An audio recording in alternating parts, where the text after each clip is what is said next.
जय हिंद दोस्तों, स्वागत है आपके अपने YouTube channel yes for study में। आज हम सब फिर एक नए वीडियो के साथ क्लास की शुरुआत करते हैं। आज की आपकी वीडियो सीटेट के लिए दोस्तों मोस्ट इंपॉर्टेंट है। जैसे कि हम सब प्रीवियस ईयर के लिए आप सबकी डेली वीडियो ला रहे हैं, आज हम सब फिर एक नए प्रीवियस ईयर क्वेश्चन पेपर को सॉल्व करेंगे। आज का आपकी वीडियो दोस्तों मोस्ट इंपॉर्टेंट है। इसमें हम सब हिंदी को कवर करेंगे, लेकिन कुछ बच्चे होते हैं जो हिंदी को बहुत हल्के में लेते हैं, चलिए जाने दीजिए, हिंदी तो हम लास्ट में कवर कर लेते हैं। लेकिन अगर आपने हिंदी को समझ लिया, हिंदी से आपके 60 क्वेश्चन कवर हो जाते हैं। अभी आप पूछेंगे 60 क्वेश्चन कैसे, हिंदी में तो सिर्फ 30 क्वेश्चन पूछे जाते हैं। दोस्तों जो आपका हिंदी का सिलेबस है वही सिलेबस आपका संस्कृत का सिलेबस है, दोनों में सेम है। कोई भी एक ऐसा सूत्र, कोई भी ऐसा एक पॉइंट नहीं है जो दोनों में अंतर करे। अंतर क्या है, सिर्फ लैंग्वेज का मतलब है, वह संस्कृत में लिखा रहता है या हिंदी में लिखा है। अगर आपने हिंदी को अच्छे से समझ लिया, हिंदी के सूत्र को अच्छे से समझ लिया, हिंदी के गद्यांश को समझ लिया, तो यही चीज़ आपको संस्कृत में मिलेगा। तो संस्कृत के लिए आप यह पढ़ लीजिए कि संस्कृत को पढ़ा कैसे जाता है। संस्कृत का जो अक्षर होता है उसका अर्थ निकालना आप सीख लीजिए, इतने से आपका संस्कृत का 30 क्वेश्चन कवर हो जाएगा। इसलिए हिंदी के क्वेश्चन को आप हल्के में ना लीजिए। इससे दोस्तों हिंदी को भी आप डेली ज़रूर सॉल्व करिए। आज जो पेपर हमसे सॉल्व करेंगे वह पेपर आपका जो 27 तारीख का एग्ज़ाम हुआ था, 27/1/2023 को, उसी दिन यह पेपर पूछा गया था। इसमें हम सब सीडीपी के 30 क्वेश्चन कवर कर चुके हैं। ये षष्टिक है 60 क्वेश्चन। आज हम सब जो कवर करेंगे हिंदी के 30 क्वेश्चन को कवर करेंगे। आपका सीटेट का एग्ज़ाम दो ही 20 पे रुका होता है, एक होता है सकारात्मक, एक होता है नकारात्मक। यही दो ही चीज़ पूछा जाता है, या सकारात्मक पूछेगा या नकारात्मक पूछेगा। इसमें बालक जो है सर्वे सर्वा होता है। बालक के खिलाफ जो भी ऑप्शन आपको मिलते हैं वह ऑप्शन आपको गलत कर देना है। तो जो आपके ऑप्शन बालक के फेवर में हो वही ऑप्शन आपके राइट होते हैं। इसमें बालक कभी नहीं गलत होता, पढ़ाने का तरीका गलत हो सकता है, टीचर गलत हो सकता है, स्कूल गलत हो सकता है, पढ़ाने के जो इंस्ट्रूमेंट है वह गलत हो सकते हैं, लेकिन एक चीज़ कभी नहीं गलत होता, वह है बालक। इसलिए बालक को आपको बीच में रखना है, बीच में रख के हर क्वेश्चन को जवाब देना है। तो आइए आज हम सब आगे बढ़ते हैं। अगर वीडियो आपको ये अच्छी लगे दोस्तों तो चैनल को लाइक शेयर सब्सक्राइब ज़रूर करिए। यहाँ पे आपको इस चैनल पे 2011 से लेके 2023 तक जितने भी आपके सीटेट एग्जाम हुए सभी प्रीवियस ईयर क्वेश्चन पेपर यहाँ पे सॉल्व कराया जाएगा। आइए चलिए हम सब आगे बढ़ते हैं, क्लास की शुरुआत करते हैं। यहाँ से हिंदी के क्वेश्चन शुरू होते हैं दोस्तों। हिंदी में टोटल आपके 30 क्वेश्चन पूछे जाते हैं। 15 क्वेश्चन आपके आते हैं गद्यांश पद्यांश से, 15 क्वेश्चन पूछे जाते हैं पेडागोजी से। गद्यांश पद्यांश के जो क्वेश्चन आते हैं, गद्यांश आपको दिया रहेगा, उसी को पढ़ना होगा और उसी से आपके गद्यांश के क्वेश्चन बने रहते हैं, उसको आपको सॉल्व करना होता है। अगर इसमें हम सब ग्रामर की बात करें तो ग्रामर के जो क्वेश्चन आते हैं वह गद्यांश पद्यांश के अंतर्गत ही आते हैं। इसमें ग्रामर के क्वेश्चन आपके सीटेट एग्जाम में 3 से लेकर 5 तक क्वेश्चन देखने को मिलते हैं। कहीं कहीं पे 3 मिल जाता है किसी सेट में, किसी में 4 मिल जाता है। अभी 5 तक आया नहीं है, लेकिन हम 5 मान के चलते हैं कि आपके सीटेट एग्जाम में ग्रामर से संबंधित 5 क्वेश्चन पूछे जाएंगे। अब यहाँ पे हम सबसे पहले गद्यांश को पढ़ते हैं, फिर उसके बाद क्वेश्चन जो इससे बने हुए हैं उसको सॉल्व करते हैं। मेघालय यानी बादलों का घर 3 पर्वतीय अंचलों में बटा हुआ है।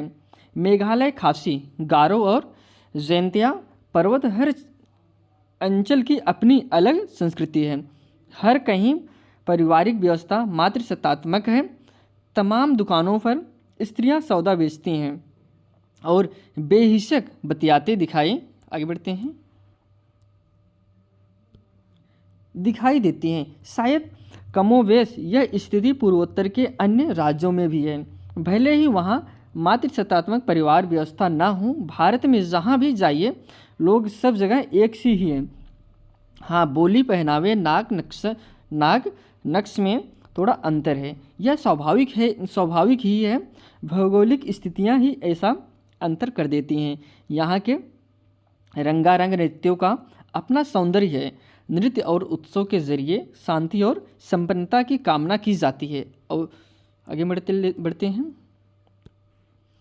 अच्छी फसल के लिए ईश्वर को धन्यवाद दिया जाता है। उत्तर, दक्षिण और पूर्व भारत के उत्सवों में भी तो यही भावना निहित है।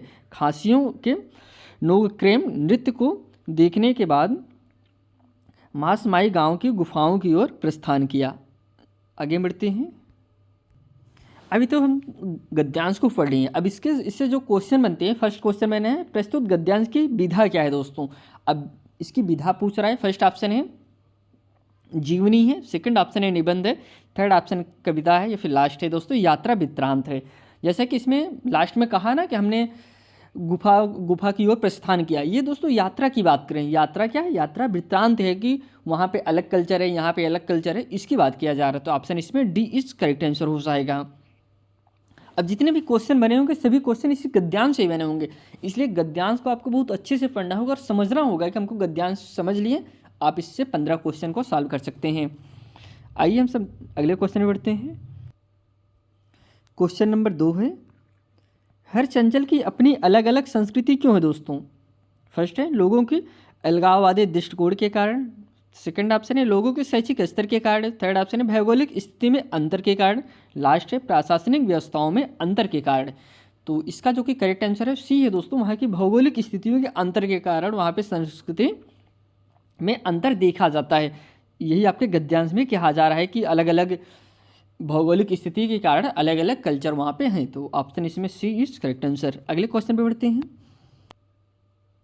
क्वेश्चन नंबर 3 है, करें तमाम दुकानों पर स्त्रियां सौदा बेचती हैं और बेहिचक बतियाती दिखाई देती हैं। यह पंक्ति किसी और संकेत करती है दोस्तों? फर्स्ट ऑप्शन है समाज में स्त्रियों की उन्नत स्थिति, सेकंड ऑप्शन है स्त्री पर सामाजिक प्रतिबंध, थर्ड ऑप्शन है पुरुषों को जुझारूपन में कमी, या फिर लास्ट है महिला पुरुष असमानता। देखिए असमानता तो होगा नहीं आपका, अब इसमें स्त्रियों की उन्नत की स्थिति यह भी तो होगा, यही आपका करेक्ट आंसर होगा। फर्स्ट ही ऑप्शन इसमें सही होगा, समाज में स्त्रियों की उन्नत स्थिति को यह दर्शा रहा है। बाकी प्रतिबंध की बात कर नहीं रहा है, जुझारू पुरुषों के जुझारूपन की कमी, पुरुष बहुत बिजी है इसलिए स्त्री काम करेंगे, ऐसा थोड़ी है। इसमें राइट आंसर फर्स्ट हो जाएगा, समाज में स्त्रियों की उन्नति की ओर यह संकेत कर रहा है। अगले क्वेश्चन पे चलते हैं।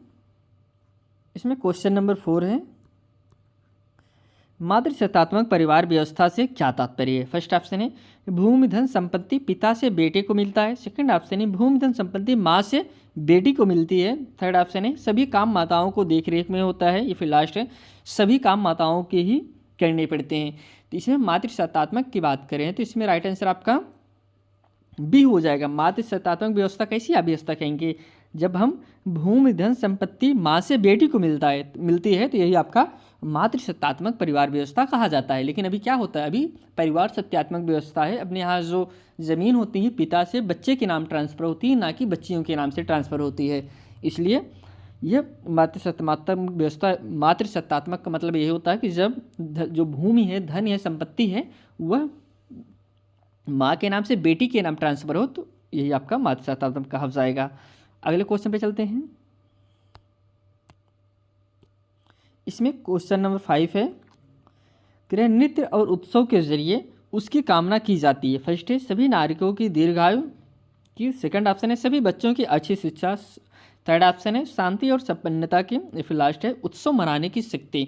तो किसके लिए दोस्तों कामना की जाती है नृत्य और उत्सव के जरिए? तो ऑप्शन इसमें सी होगा, शांति और संपन्नता के लिए नृत्य और उत्सव के जरिए कामना की जाती है कि शांति बनी रहे और संपन्न रहें, हमारी फसल अच्छी हो, इन सब के लिए ऐसा किया जाता है। तो ऑप्शन इसमें सी इज करेक्ट आंसर। अगले क्वेश्चन पे बढ़ते हैं। क्वेश्चन नंबर 6 है, पूरे भारत में उत्सव से जुड़ी कौन सी एक बात समान लगी है? फर्स्ट ऑप्शन है अच्छी फसल के लिए ईश्वर को धन्यवाद देना, सेकंड ऑप्शन है सभी लोग के नाक नक्श एक से होना, थर्ड ऑप्शन है सभी लोग को मिलजुल कर नृत्य करना, लास्ट ऑप्शन है दोस्तों सभी लोगों के एक समान पहनावा। तो करेक्ट आंसर इसका फर्स्ट हो जाएगा दोस्तों। भारत के जो उत्सव होते हैं, जो उत्सव मनाए जाते हैं, वह दोस्तों 90% उत्सव जो है फसल से संबंधित हैं। इसको आप कहीं से भी आप देख सकते हैं, हर उत्सव जो है फसल से ही, फसल को ही इंडिकेट करता है। तो इसमें होगा अच्छी फसल के लिए ईश्वर को धन्यवाद देना। दोस्तों उत्सव हम इसीलिए मनाते हैं कि जो हमारी पैदावार हो, हमारी सुख बना रहे, संपन्न बनाए रहे, तो इसीलिए दोस्तों उत्सव मनाए जाते हैं। अच्छी फसल के लिए ईश्वर को धन्यवाद देना। दोस्तों अगले क्वेश्चन पे चलते हैं।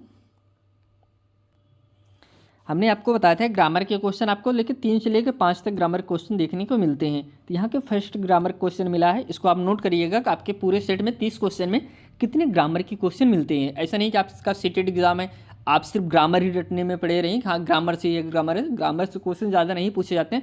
2 या 3 क्वेश्चन मिल जाएंगे, 4 मिल जाएंगे, इससे ज़्यादा नहीं पूछा जाएगा। बस बेसिक ग्रामर का नॉलेज आपके रहेगा तो आपका हो जाता है। ग्रामर के लिए आप बहुत ज़्यादा परेशान ना होइए, ज़्यादा से ज़्यादा पेडागोजी पे ध्यान दीजिए और आपका गद्यांश पद्यांश को पढ़ने के लिए पढ़िए और उसको समझिए। तो इसमें मेघालय का संधि विच्छेद पूछा। अब संधि विच्छेद आप आराम से बता सकते हैं संधि विच्छेद में कौन सा सही होगा। इसे मेघाधन आलय, क्या मेघालय किया होगा, सेकंड है मेघधन आलय, लास्ट है मेघाधन आलय। इसमें अलय है दोस्तों, अलय तो होगा नहीं, इसमें भी अलय है। अब जो आपका जिसे मेघधन आलय और मेघाधन आलय, इसमें कौन सा ऑप्शन सही है, इसमें सही हो जाएगा मेघधन आलय, ऑप्शन डी इज करेक्ट। जो मेघालय का संधि विच्छेद है तो वह होगा मेघधन आलय, option D is right answer. अगले क्वेश्चन पे चलते हैं। क्वेश्चन नंबर 8 है, कौन सा शब्द पर्वत के पर्यायवाची है दोस्तों। पर्वत का पर्यायवाची आपको बताना है। फर्स्ट ऑप्शन है अंबर है, सेकंड ऑप्शन है गिर है, थर्ड ऑप्शन है नीरज है, लास्ट ऑप्शन है समीर है। दोस्तों पर्वत का पर्यायवाची की बात करें तो इसमें ऑप्शन आपका बी सही होगा। पर्वत का पर्यायवाची होता है गिर। अब ऐसा तो है नहीं कि सिर्फ गिर ही पर्यायवाची होता है पर्वत का, और भी पर्यायवाची होते हैं। गिर हो गया, भूगर हो गया, शैल हो गया, अचल हो गया, महीधर हो गया, यह सब आपका पर्वत का पर्यायवाची होता है। इसके बाद है अंबर, एक शब्द है। अंबर किसका पर्यायवाची है, अंबर होता है आपका आकाश का पर्यायवाची, इसको आप जानते रहिए। अब नीरज की बात करो तो नीरज किसका पर्यायवाची है, नीरज कमल का पर्यायवाची होता है। कमल का पर्यायवाची हो जाएगा नीरज, सरोज, जलज, अम्ब, पंकज आदि, यह सब आपके कमल के पर्यायवाची हैं। समीर, समीर किसका पर्यायवाची है, समीर आपका हवा का पर्यायवाची हो जाता है। हवा का पर्यायवाची क्या है, समीर है। हवा, वायु, मारुति, वात, वयार, ये सब जो है हवा के पर्यायवाची हैं। नेक्स्ट क्वेश्चन पे चलते हैं। पर्वतीय शब्द में कौन सा प्रत्यय प्रयुक्त हुआ है दोस्तों। किसमें, पर्वतीय शब्द में आपको प्रत्यय बताना है। एक होता है उपसर्ग, एक होता है प्रत्यय, इसको आप जानते रहे। प्रत्यय कहाँ पे लगता है और उपसर्ग कहाँ पे लगता है। उपसर्ग पहले लगता है, प्रत्यय बाद में लगता है। इसमें प्रत्यय पूछा है, पर्वतीय में कौन सा प्रत्यय लगेगा, क्या ई प्रत्यय लगेगा, ई लगेगा या फिर इन या फिर ई। तो पर्वतीय में दोस्तों ई प्रत्यय लगेगा, option A is right answer. प्रत्यय की बात करें, शब्दों के बाद जो अक्षर या अक्षर समूह लगाया जाता है शब्दों के बाद। इसमें पर्वत देखिए दोस्तों, जो शब्दों के बाद हम कोई अक्षर लगाते हैं या फिर अक्षर समूह लगाते हैं, वही आपका प्रत्यय कहा जाता है। अब इसमें अक्षर या अक्षर समूह हम इसलिए कह रहे हैं, कहीं कहीं पे एक भी आप शब्द लगा देंगे तो वो अक्षर समूह होगा नहीं, लेकिन यहाँ पे देखिए 2 शब्द लगा गया है तो यह अक्षर समूह आप कह सकते हैं। शब्द में कोई हम जब एक्स्ट्रा शब्द जोड़ देखते हैं वही अब प्रत्यय कहा जाता है। जैसे पर्वत है दोस्तों, पर्वत में हम क्या लिख दें, ईल जड़ा दिए तो पर्वती हो गया, तो इसमें कौन सा प्रत्यय लग गया, ई प्रत्यय लग गया है। अगले क्वेश्चन पे बढ़ते हैं। अब यहाँ से हमको काव्यांश को पढ़ना होगा और उसी क्वेश्चन को हम जो काव्यांश से क्वेश्चन बने हैं उसको हमको सॉल्व करना होगा। सबसे पहले हम सब काव्यांश को पढ़ते हैं। इसमें अगर हम सब अभी तक बात करें तो इसमें ग्रामर के आपके 3 क्वेश्चन मिल चुके हैं। आगे हम देखते हैं कि आपके काव्यांश से क्वेश्चन मिलते हैं कि नहीं मिलते हैं। तो सबसे पहले हम सब काव्यांश को पढ़ते हैं। कह रहे फिर तेजी से तूफान का झोंका आया और सड़क के किनारे खड़े सिर्फ एक पेड़ को दोस्तों हिला गया। शेष पेड़ गुमसुम देखते रहे, उनमें से कोई हरकत नहीं हुई। जब एक पेड़ झूम झूम कर निढाल हो गया, आगे बढ़ते हैं।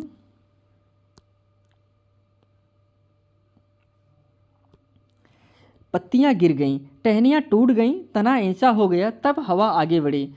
उसने सड़क के किनारे दूसरे पेड़ को हिलाया। शेष पेड़ गुमसुम देखते रहे। इस नगर में लोग या तो पागलों की तरह उत्तेजित होते हैं या दुबककर गुमसुम हो जाते हैं। वे हर समय अकेले ही हो जाते हैं। ये तो आपका काव्यांश हो गया। अब इससे जो क्वेश्चन बने हुए हैं उसको हम सब सॉल्व करते हैं। इसमें फर्स्ट जो क्वेश्चन है, क्वेश्चन नंबर 10 है। इस काव्यांश में नगर के किस तरह के जीवन को रेखांकित किया गया है। फर्स्ट ऑप्शन है उल्लासित जीवन, सेकंड ऑप्शन है वैभवमय जीवन, थर्ड ऑप्शन है एकाकी जीवन या फिर लास्ट ऑप्शन है सामूहिक जीवन। इसमें करेक्ट आंसर आपका हो जाएगा जहाँ पे लोग, जैसे अभी एक पेड़ हिल रहा था, एक पेड़ हवा आया, एक पेड़ को हिलाया, उसको उखाड़ दिया, फिर दूसरे पेड़ की तरफ गया, बाकी सारे पेड़ देख रहे थे। वही करें कि यही प्रक्रिया मानव में भी यहाँ पे है। तो इससे हम क्या कहेंगे, इसे हम कहेंगे एकाकी जीवन कहेंगे, जो खुद से ही मतलब रखे, बाकी बगल वालों को क्या हो रहा है इससे मतलब न रखें। तो ये आपका क्या कहलाया जाएगा, यह एकाकी जीवन कहलाता है। तो ऑप्शन इसमें सी इज करेक्ट आंसर। अगले क्वेश्चन पे बढ़ते हैं।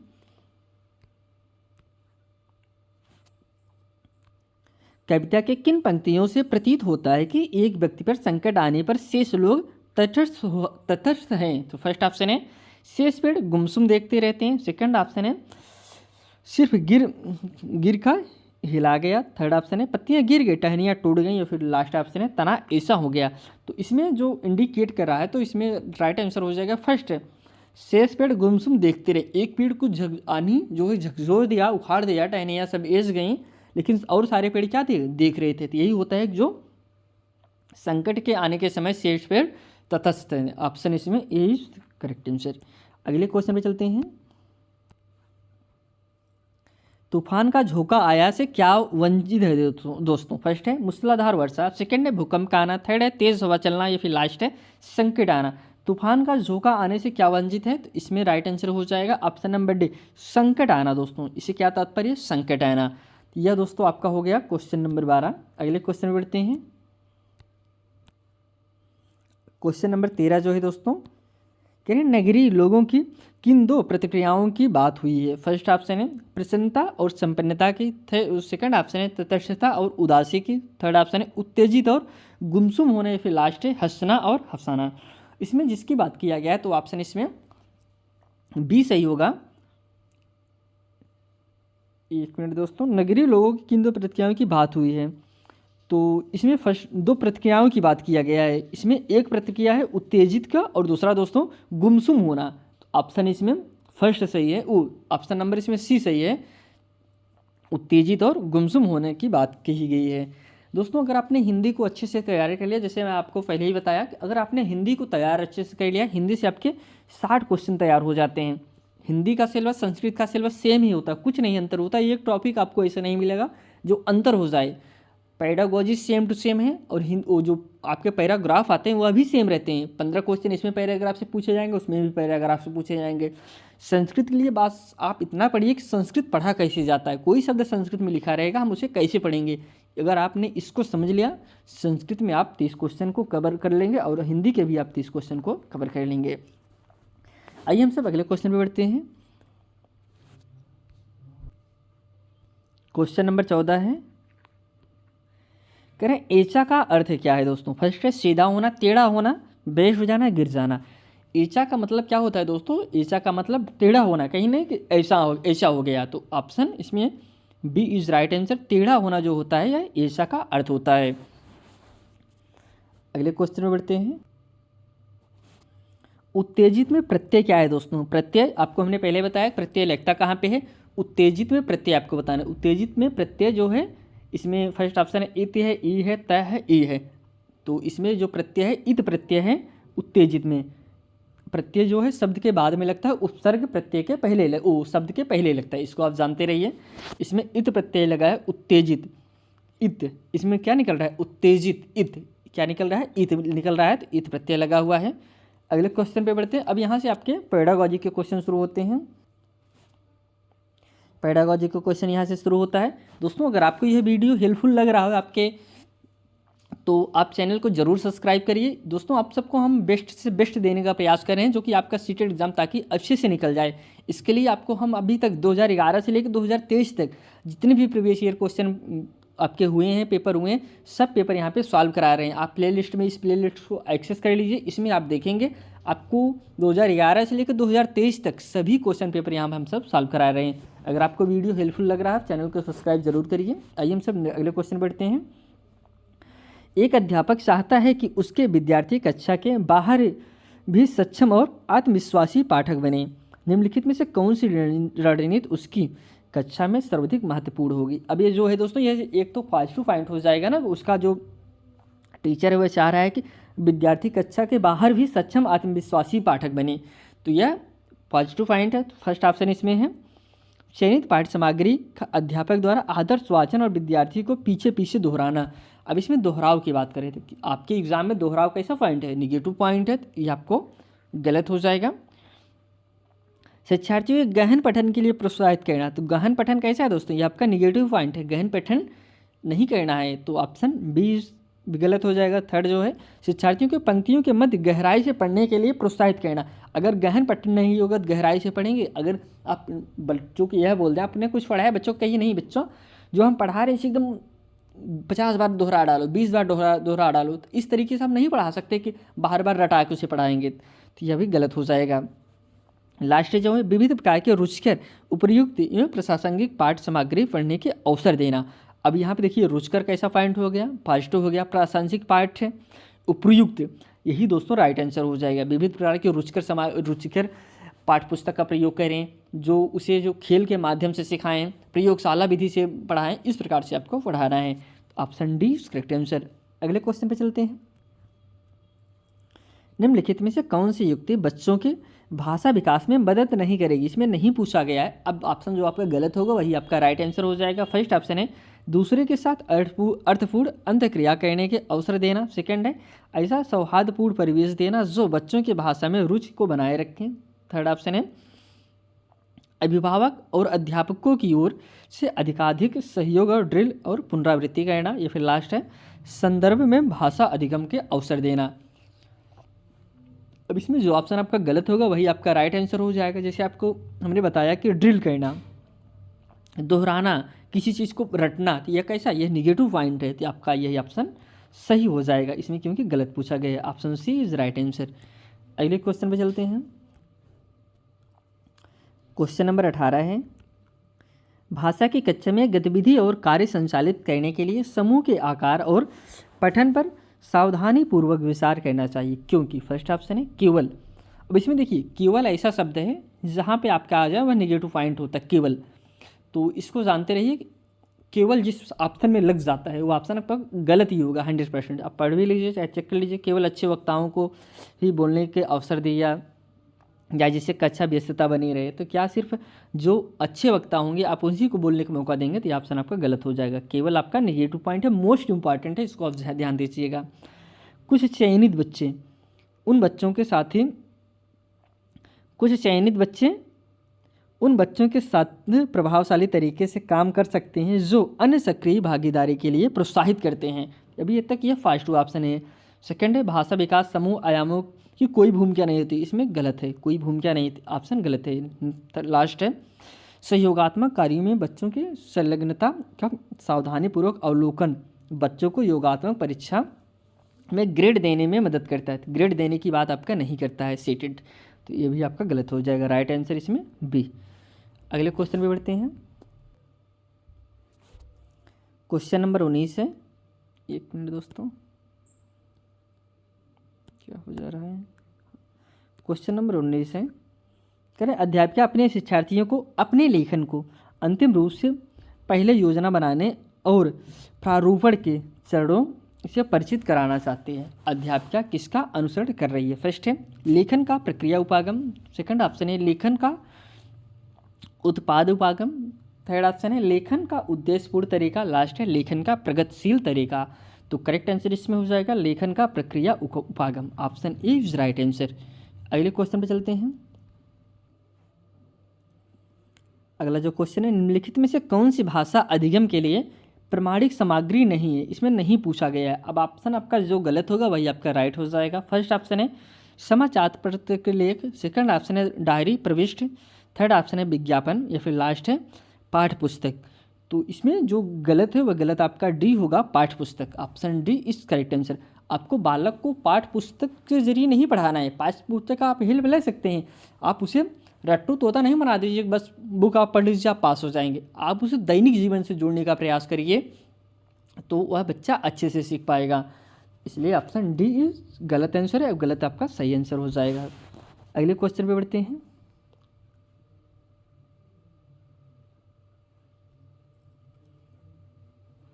एक मिनट दोस्तों। अध्यापक ने अपने शिक्षार्थियों को किसी अनुच्छेद की बहुत ही आकर्षक शुरुआत लिखने के लिए कहा जिससे कि पाठकों का ध्यान आकर्षित किया जा सके। यह लेखन का उद्देश्य क्या है दोस्तों? फर्स्ट है व्याकरण रूप से सही वाक्य लिखना। सेकंड है उचित विराम चिन्हों का प्रयोग करना। थर्ड जो इसमें ऑप्शन है रचनात्मक रूप से लिखने के प्रयास करना। लास्ट है लिखते समय सही वर्तनी का प्रयोग करना। इसका जो मतलब है वह क्या है दोस्तों? वह है रचनात्मक रूप से लिखने के प्रयास करना। Option C is correct answer. अगले क्वेश्चन पे बढ़ते हैं। किसी एक बच्चे के अनुच्छेद को देखकर अध्यापक ने कहा श्रेष्ठ कार्य बच्चों को इस तरह से दी गई प्रतिपुष्टि खाली जगह है। ऑप्शन हम देखते हैं। फर्स्ट ऑप्शन है प्रक्रिया और उत्पाद पर केंद्रित कर सेकंड ऑप्शन है प्रक्रिया के स्थान पर उत्पाद पर केंद्रित है। थर्ड ऑप्शन है केवल प्रक्रिया पर आधारित है। या फिर लास्ट ऑप्शन है उपचारात्मक शिक्षण में सहायक है। हमने आपको बताया था केवल कैसा पॉइंट है, निगेटिव पॉइंट है, केवल जहाँ पे भी आपके मिल जाए काट दीजिए। तो आपका सी होगा नहीं। अब आपके पास 3 ऑप्शन बचे हैं, first second third, first second और फोर्थ।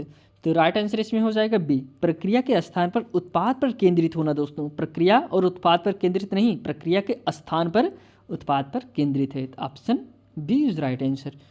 नेक्स्ट क्वेश्चन पे चलते हैं। क्वेश्चन नंबर 23 है, भाषा के प्रभावशाली आकलन में शामिल है। दोस्तों क्या शामिल है भाषा के प्रभावशाली में? फर्स्ट ऑप्शन है सत्र के अंत में योगात्मक आकलन का प्रयोग। सेकंड ऑप्शन है बच्चों के प्रगति के बारे में उनके अभिभावक को बताना। थर्ड ऑप्शन है बच्चों के प्रदर्शन की जांच के लिए निदानात्मक आकलन करना। लास्ट है आकलन के विभिन्न प्रकार के तरीकों का प्रयोग करना। तो प्रभावशाली तरीके में आकलन में क्या शामिल है? तो ऑप्शन डी इसमें सही होगा, आकलन के विभिन्न प्रकार के तरीकों का प्रयोग करना। आकलन आप सिर्फ एक ही तरीके से नहीं कर सकते कि आप सिर्फ एक परीक्षा ले लीजिए उससे आप आकलन कर लीजिए, बालक आ रहा है नहीं आ रहा है पता चल जाएगा। बालक कौन सा बालक किस लेवल का है उस हिसाब से आपको आकलन करना है। आपके क्लास में कोई बच्चा सुन नहीं पा रहा है, उसके लिए आपको दृश्य सामग्री होगा उसका प्रयोग करना होगा। जैसे मल्टीमीडिया का प्रयोग करेंगे जिससे वह देख के आकलन उसका कर सकें। कोई बच्चा देख नहीं पा रहा है उसके लिए आप ब्रेल लिपि का प्रयोग करेंगे, इस प्रकार से आप आकलन करेंगे। वही करें आकलन के विभिन्न तरीकों का प्रयोग करना चाहिए। ऑप्शन इसमें डी इज करेक्ट आंसर। अगले क्वेश्चन पे बढ़ते हैं। क्वेश्चन में 24 है, वह चरण जिसमें बच्चे आत्मनिर्भर होकर पढ़ते हैं और अध्यापक बच्चे को व्यक्तिगत पठन को सुन सकता है या समूह के पठन में मॉनिटरिंग करता है। जो बच्चे अटक जाते हैं उन्हें संकेत देता है। यह चरण क्या है दोस्तों? पठन पूर्व है, पठन के दौरान है, पठन के बाद है या फिर स्वयं पठन है? इसे कौन सी प्रक्रिया है? यह है दोस्तों पठन के दौरान है। Option B is correct answer. अगले क्वेश्चन पे बढ़ते हैं। क्वेश्चन नंबर 25 है, प्रथम भाषा में बच्चे के पठन या लेखन के अनुभव। फर्स्ट ऑप्शन है बच्चों के द्वितीय भाषा में पठन लेखन सीखने में मदद करते हैं। सेकंड ऑप्शन है द्वितीय भाषा सीखते समय बिल्कुल भी काम नहीं आते। थर्ड ऑप्शन है दूसरी भाषा में पठन लेखन सीखते समय बाधा पैदा करते हैं। या फिर लास्ट ऑप्शन है दूसरी भाषा सीखने के लिए जब पहली भाषा का सिखाया हुआ भूला जाए तो लाभदायक होता है। तो इसका राइट आंसर फर्स्ट हो जाएगा दोस्तों, बच्चे की द्वितीय भाषा पठन लेखन के सीखने में मदद करता है। अब प्रथम भाषा वह होता है जो बालक सबसे पहले अपने घर पे सीखता है। अगर जो वह घर पे सीखा रहता है, जब वह विद्यालय जाता है, विद्यालय में जो भाषा सीखता है द्वितीय भाषा के अंतर्गत आता है। तो बालक घर पे भी जैसे का बनाना होता है ऐसे बनाना घर वाले सिखा देते हैं, ऐसे ऐसे का बनाया जाता है। जब वो विद्यालय जाता है तो वहाँ पे जब ऐसे का वो देखता है तुरंत समझ जाता है। इस तरीके से इंस्ट्रक्शन हम घर पे बनाए थे, मतलब वही चीज़ यहाँ हमको मिल रहा है दोस्तों, ये मदद करता है। Option A is right answer. अगला क्वेश्चन है, किसी पाठ्य सामग्री से सूचना लेना और शाब्दिक स्तर से कहीं आगे जाकर उसकी व्याख्या करना क्या कहलाता है? ऑप्शन हम देखते हैं, अनुमान लगाना, तुलना करना, सरसरी तौर पर पढ़ना, या फिर लास्ट है निष्कर्ष निकालना। यह कहलाता है दोस्तों, ऑप्शन नंबर इसमें डी सही होगा, वह निष्कर्ष निकालना। D is right answer. अगले क्वेश्चन पे बढ़ते हैं। जब किसी पाठ्य सामग्री में विचारों का तार्किक क्रम और व्यवस्थित संयोजन होता है तो यह है। फर्स्ट ऑप्शन है तार्किक संबद्धता है, सेकंड ऑप्शन है जुड़ाव है, थर्ड ऑप्शन है बोधगम्यता है, लास्ट ऑप्शन है विन्यास है। यह क्या है दोस्तों? ऑप्शन इसमें ये सही होगा, तार्किक संबद्धता। इसमें जो बात करें जब किसी पाठ्य सामग्री में विचार का तार्किक की बात करें तो यह क्या होगा? तार्किक संबद्धता है। Option A is correct answer. अगले क्वेश्चन पे बढ़ते हैं। क्वेश्चन नंबर 28 है, भाषा की पाठ्यपुस्तक से नया अध्याय पढ़ाना शुरू करने से पहले अध्यापक को किस पर ध्यान देना चाहिए? फर्स्ट है अध्याय के सारांश पर, सेकंड ऑप्शन है अध्याय में आए कठिन शब्द पर, थर्ड ऑप्शन है अध्याय के व्याकरणिक पहलू पर, लास्ट है अध्याय की थीम को उनके पहले से अर्जित अनुभवों से जोड़ना। तो करेक्ट आंसर इसमें डी हो जाएगा। जाहिर सी बात है, अगर हम किसी बालक को किसी क्लास में कोई नया अध्याय शुरू कर रहे हैं, सबसे पहले हम समझ लें ना बालक उसके बारे में कुछ जान रहा है कि नहीं जान रहा है। जब हम इससे समझ लेंगे फिर हम वह चैप्टर शुरू करेंगे, बालक को समझाने में आसानी हो जाएगा। इसलिए ऑप्शन डी करेक्ट आंसर। अगले क्वेश्चन पे चलते हैं। एक अध्यापक विद्यार्थियों को उपयुक्त मदद देता है जिससे कि वे जितना स्वयं सीख सकते हैं उससे अधिक सीख लें। अध्यापक क्या कर रहा है? फर्स्ट है प्रतिपुष्टि दे रहा है, सेकंड है मदद दे रहा है, लास्ट थर्ड है उपचारात्मक शिक्षण कर रहा है, लास्ट है प्रोत्साहित कर रहा है। इसे हम क्या कहेंगे, इसे कहेंगे मदद दे रहा है। Option B is correct answer. अगले क्वेश्चन पे बढ़ते हैं। क्वेश्चन नंबर 30 है, व्याकरण कैसे पढ़ाई जानी चाहिए। फर्स्ट है संदर्भ में पृथक रूप से, नियमों को रटकर, या फिर ड्रिल और अभ्यास द्वारा। आप यह क्वेश्चन अगर आपने इसको समझ लिया, आपका काफ़ी क्वेश्चन क्लियर हो जाएगा। पृथक करना का बात तो होगा नहीं दोस्तों, पृथक मतलब अलगाव, निगेटिव पॉइंट हो गया। नियमों के रटकर, रटने की बात कैसी दोस्तों, यह आपका नेगेटिव पॉइंट हो गया, यह भी नहीं हो सकता। ऐसा नहीं सिर्फ इसी क्वेश्चन में नहीं, आपका किसी भी ऑप्शन में यह ऑप्शन मिल जाए, पृथक करना, रटकर, नियमों के जरिए, तो यह सब गलत हो ही होगा। आपको किसी भी क्वेश्चन में मिले ड्रिल का द्वारा, ड्रिल तो आपका एकदम समझ लीजिए कहीं भी मिले तुरंत काट दीजिए। एक ही बचा संदर्भ में, तो ऑप्शन इसमें ए इज राइट आंसर।